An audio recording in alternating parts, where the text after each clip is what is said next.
Una fuerte monarquía germánica no era cosa imposible, y Carlos lo sabía. Por otra parte, también lo era un estado de anarquía irredimible, y Carlos, sabiéndolo también, trató de prevenirlo con prudentes precauciones. La bula de oro de 1356, que representa la contribución de Carlos al desarrollo constitucional de Alemania, reconocía el hecho desgraciado de la división alemana, pero al definir el colegio de los electores y asegurar que los electorados serían indivisibles y se traspasarían por derecho de primogenitura, minimizó los males añejos a la situación anterior.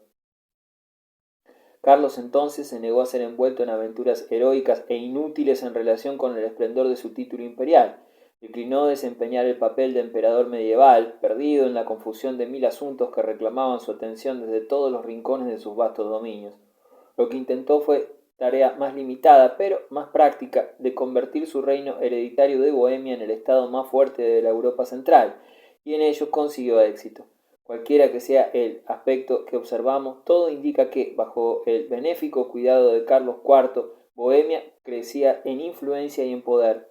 Sus territorios tocaban el Danubio por el sur y llegaban por el norte a un lugar no demasiado distante del Báltico. Su comercio expansivo atraía inmigrantes alemanes. Su capital se convirtió en un centro de arte, de ciencia y de letras, en la sede de un arzobispado y de una academia que atrajo estudiantes de Polonia y de todos los rincones de Alemania. La Universidad de Praga, fundada en 1348, en una época en que no existía ninguna institución semejante en ningún país alemán, dio al movimiento de reforma religiosa en Bohemia una fuerza y una consistencia que, de no contar con ella, difícilmente habría tenido. Uno de los maestros de aquella universidad era un sacerdote de origen humilde, cuya memoria constituye el mayor tesoro nacional de la raza checa, Juan Hus.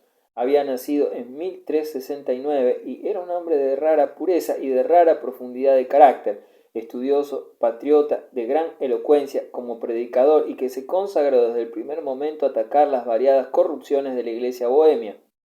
Las inclinaciones de su inteligencia y de su naturaleza le llevaron a profundizar en la filosofía de Wycliffe, que había sido estudiada y admirada en Praga. «Oh, Wycliffe, Wycliffe», exclamaba, «tú turbarás el corazón de muchos». Elocuentes sermones predicados en la lengua checa, cuyo carácter contribuyó en gran manera a formar, difundieron las doctrinas del maestro inglés. La fortaleza de Hus residía en el hecho de que no vacilaba. Una vez captada la idea de que el definitivo testimonio de la fe era la Escritura, de que sólo en tanto que obraba de acuerdo con la Escritura debía obedecer al Papa, todo lo demás se daba por añadidura. La aceptación de la pobreza de los clérigos, la doctrina de la predestinación, la condenación de las indulgencias, estas verdades le parecían tan evidentes que no podía convencerse de que, una vez explicadas a los demás, no le parecieran igualmente obligatorias. Negaba enérgicamente que fuese un herético. ¿Cómo podía ser hereje quien persistentemente apelaba a las propias palabras y a la autoridad de Cristo? El concilio de Constanza, el que fue atraído mediante el salvoconducto del rey Segismundo de Hungría, 1415, decidió quemarlo. Fue a la hoguera como un héroe, inflamando con su muerte la primera de una larga serie de guerras religiosas. El puritanismo bohemio, aunque lleno de vigor y de viveza religiosa, estaba íntimamente ligado al orgullo nacional y a la ambición de independencia política. Era un movimiento encaminado en parte a la reforma de un clero libertino, indolente e ignorante, pero en parte también a una iglesia bohemia de base nacional y a la expulsión o subordinación de los alemanes. Un decreto del rey Wenceslao en 1409 que traspasa a los bohemios la dirección de la Universidad de Praga que hasta entonces habían tenido los alemanes, aclara el último de los aspectos mencionados de aquella lucha. Tan apasionado era el orgullo de los maestros y estudiantes alemanes que, antes de someterse al dominio de los eslavos, emigraron en masa, fundaron la Universidad de Leipzig y difundieron por Alemania su aborrecimiento feroz de la causa checa. La amargura de la guerra religiosa se agravó con la intensa animosidad racial que se produce cuando dos razas que difícilmente congenian se mezclan en la misma área geográfica y se excitan con las disputas de la relación diaria. Antes inclusive del martirio de Hus, las cosas llevaban a una ruptura violenta con Roma. Dos acontecimientos en particular que se produjeron en Praga representan síntomas de la exacerbación de las pasiones de los dos partidos en lucha. El primero fue la quema, bajo la autoridad de una bula papal, de 200 libros wyclefitas, el segundo la ejecución de 3 jóvenes, los cuales, cuando el legado papal organizó la venta de indulgencias en la ciudad, tuvieron la audacia de denunciar las indulgencias como una mentira organizada. Que entonces no se derramase más sangre se debió en parte a la política del rey Wenceslao, quien protegió a los husitas de las medidas extremas de sus adversarios. Al condenar a Hus a la hoguera, los padres de Constanza levantaron el espíritu de una nación. Los nobles bohemios se ligaron para la defensa de la libertad de predicación recientemente establecida. El acceso del cáliz en el sacramento a los laicos vino a constituir el grito de guerra que unió a todos los tipos de la opinión puritana. La fuerte convicción de que los cristianos habían sido privados de sus derechos sacramentales por la maliciosa envidia del sacerdocio se mezclaba con la denuncia de la riqueza eclesiástica, inspirada a veces por el fervor de los ascetas, otras por la vulgar sed de tierras de los codiciosos hidalgos campesinos. En 1419 se dio el primer golpe en la terrible guerra de 12 años que aseguró a la Bohemia puritana un lugar especial en la comunidad cristiana. Juan Cisca, el rinoceronte Cisca, como le llama Carlyle, un noble de la corte de Wenceslao, se dirigió a la casa de común de la ciudad nueva de Praga, pasó a cuchillo al burgomaestre y defenestró a sus asociados católicos. Cisca era un general que, por su propia naturaleza, bajo la rígida disciplina de este jefe enérgico y desinteresado, se formó un ejército de un tipo desconocido hasta entonces en Europa. Los secuaces de Cisca eran entusiastas, raciales y religiosos, condenaban el juego y la danza, la música y la embriaguez. Para su temperamento sobrio y orgulloso, la flauta, el tambor y la trompeta eran tan odiosos como un falso juramento, una mujer perdida, un rico guardarropa o un burgués alemán. Cuando sus vastos enjambres marchaban al combate, murmuraban los salmos de Cisca y detrás del cáliz sagrado infundían el terror en los ejércitos cuyo principio moral interior era más débil que el suyo. La fecundidad de recursos de su jefe prestaba nueva fuerza al decidido entusiasmo de su violento séquito puritano.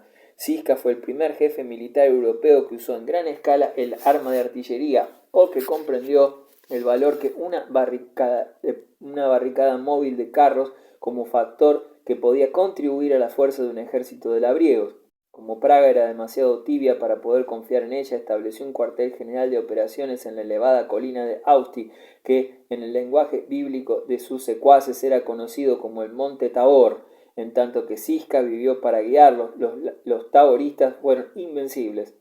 Los bohemios tenían razón al pensar que solo con las armas y por el terror podían asegurarse el derecho de adorar a Dios y ordenar su iglesia a su gusto. No cabía esperar ayuda de los personajes reales.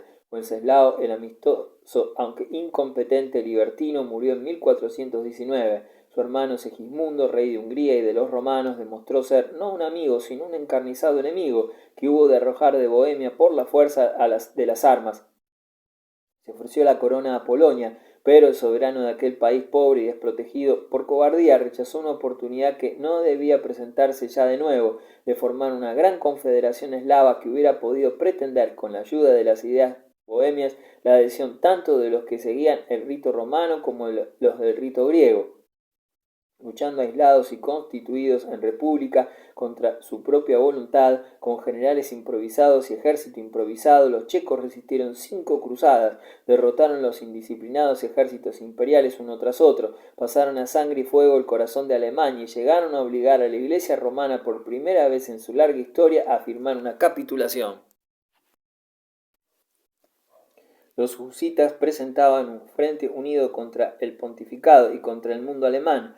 Pedían que la palabra de Dios pudiese predicarse libremente, que la comunión se administrase en ambas especies, que el poder temporal del Papa se aboliese, que los sacerdotes volviesen a la vida apostólica y que el clero se sujetase a las penas seculares por sus crímenes y delitos, los 4 artículos de Praga de 1420. Pero este programa común encubría violentas divergencias de sentimiento y de opinión. Los ultraquistas o calixtinos, así llamados porque reclamaban para los laicos la comunión con ambas especies, o sea, el cáliz y la patena, eran moderados, los taboristas extremistas, los ultraquistas aceptaban 7 sacramentos, los taboristas solo el bautismo y la Eucaristía. Para los ultraquistas era admisible cualquier arreglo con Roma. gracias al cual los seglares bohemios pudiesen recibir la comunión en las dos especies. En cambio, los taboristas iban más lejos, condenaban las plegarias a la Virgen y a los santos, permitían a los laicos, incluso a las mujeres, que ocupasen el púlpito, no reconocían jerarquía ni sacerdocio, solo en una cosa coincidían los dos partidos: a pesar de predicar con elocuencia la doctrina de la libertad, practicaban contra las opiniones divergentes una intolerancia salvaje y tenaz. 2 años después de la muerte de Cisca, en 1424, Bohemia quedó paralizada por las discordias internas. Entonces de las filas de los taboristas salió una figura poco menos notable por su ciencia militar y por su capacidad de organización instintivos que el propio Cisca. Procopio el Grande era un sacerdote y como sacerdote no tomaba parte en los combates, pero como Carnot era un organizador de la victoria. Además, tenía bastante lucidez para reconocer que la mejor defensa para Bohemia era una ofensiva en todos los frentes. La paz solo podía ser asegurada con la victoria. En la batalla de Taus, en agosto de 1431, los taboristas infligieron a las fuerzas papales de Cesarini una derrota tan completa que convenció al gran estadista eclesiástico que solo mediante la paz podría arreglarse definitivamente la cuestión bohemia. Así, el 26 de noviembre de 1436, después de prolongadas y arduas discusiones, se firmó un pacto en Iglau y la Iglesia reconoció por aquel tiempo a los utraquistas. Por fin, Roma se había visto obligada a conceder un lugar en su sistema a una iglesia evangélica fundada en la predicación del Evangelio. En el transcurso de la lucha, los husitas no habían olvidado medio alguno para poner su caso ante la pública contemplación de Europa. Sus folletos se leían en todas partes, tenían simpatizantes en muchos países. El espectáculo de Roma, desafiada en una serie de sangrientas batallas, ejercía una profunda y terrible impresión en toda Europa. Pero para los propios vencedores la lucha fue una gran tragedia. En una explosión salvaje de vandalismo, los taboristas destruyeron los maravillosos monasterios e iglesias de que habían dotado a Bohemia la munificencia de las épocas anteriores. Devastado y empobrecido, el país se enfrentaba con un porvenir poco favorable. Años antes de dispararse el último tiro en esta guerra civil,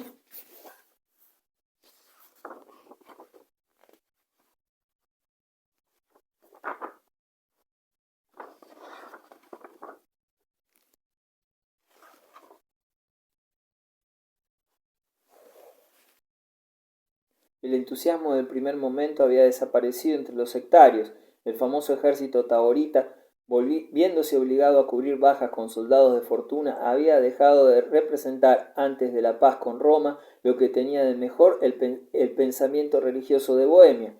En la prolongada y sangrienta batalla de Lipan, 1434, quedó aniquilado por los calixtinos, y con aquel ejército desapareció de la vida bohemia aquel instrumento de un fanatismo fiero y activo que había hecho terrible y odioso el nombre bohemio en toda Europa. Las guerras husitas, aunque deben ser consideradas ante todo como el preludio de la reforma protestante, son también notables como señalando la reacción de la raza eslava contra la progresiva y dominadora influencia alemana.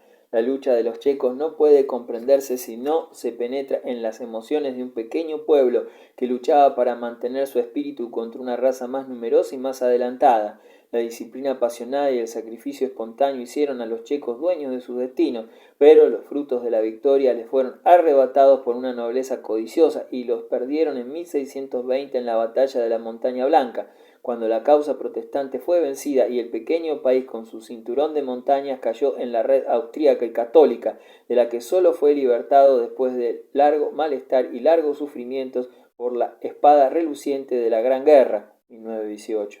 Uno de los jefes que tuvo partido utraquista, Jorge de Podiebra, 1420-1471, nombrado rey de los checos en 1458, trató de consolidar el compromiso con Roma, pero excomulgado por Pablo II se vio obligado a luchar con el partido católico y con Matías Corvino de Hungría, quien, a pesar de su derrota de Willemow, se hizo coronar rey de Bohemia. Jorge Podiebrad, con todo, mantuvo la causa nacional. A él se debe un proyecto de organizar una Liga de la Paz, un pacto para protegerla entre las naciones cristianas, bajo la dirección del Papa, que puede considerarse como uno de los primeros intentos de formar una sociedad de naciones, causa a la que la nación checoslovaca restaurada había prestado modernamente su entusiasta colaboración.